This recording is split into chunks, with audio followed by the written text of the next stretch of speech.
Glass, the newest film by the very controversial director M. Night Shyamalan, a sequel to the 2000 film Unbreakable and the quasi-sequel 2017 Split. A movie that I personally have been waiting for since I was a kid. I've been a huge fan of Unbreakable since it first came out. It was a comic book movie without really being a comic book movie, and that's exactly what I was into at that time. And let's start with the good stuff. James McAvoy, wonderful. I loved him in Split, and he was wonderful in this as well. Bruce Willis. Bruce Willis gave a damn. Again, it's been a while since I've actually seen Bruce Willis act, and he was doing it really well. Some of the shots I thought were really interesting, very Shyamalan-esque, very artsy at points, but I like that kind of stuff, and it's nice to see it. Some of the fight scenes were shot different than what I would have expected. It had a good look.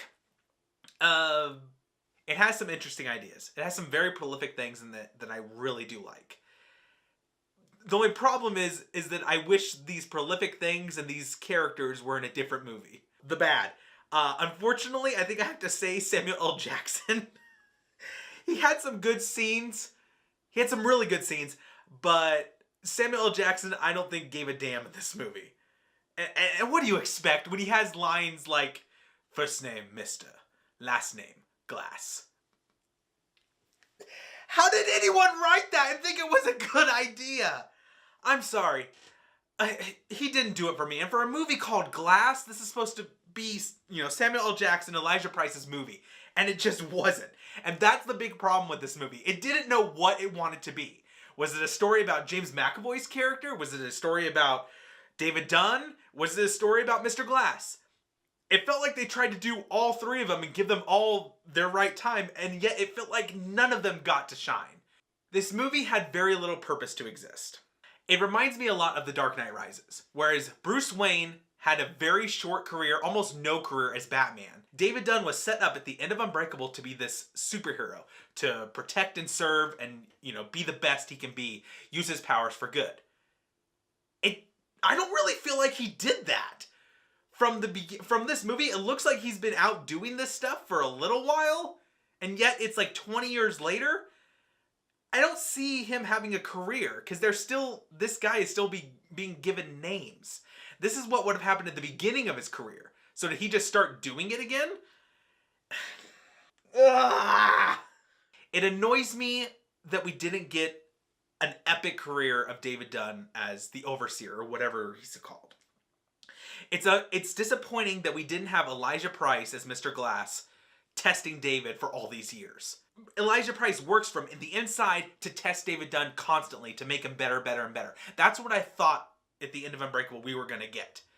But no, we get, at this 20 years later, Mr. Glass sees an opportunity to test David again, almost out of the blue. And what does it end with? They all die!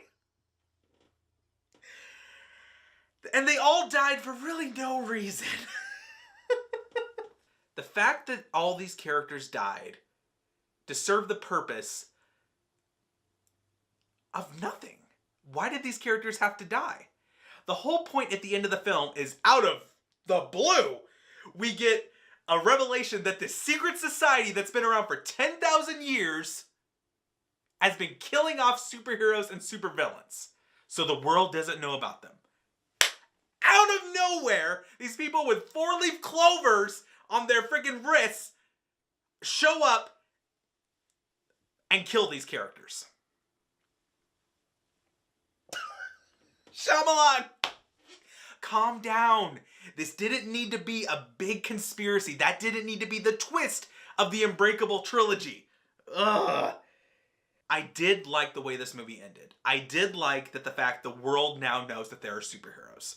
Because the footage of their fight that they had in front of the mental institution was released to the world. I think that's cool. I think that's a nice way to end the saga. But I don't think you needed to kill David Dunn, Elijah Price, and Kevin, James McAvoy's character, to do it. I think they should have died at the end, but I think there should have been a reason, or it should have been more epic. Not Bruce Willis getting his head dunked in a puddle. I sound like I hate this movie. I don't. I just wish it was much better than it was.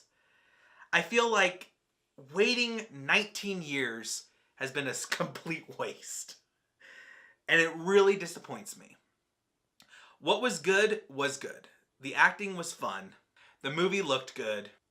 And I got to see a continuation of one of my favorite movies. I just wish it was a better movie. I'm going to give Glass 3 raincoat wearing Bruce Willises out of 5. Thank you all, and have a good day.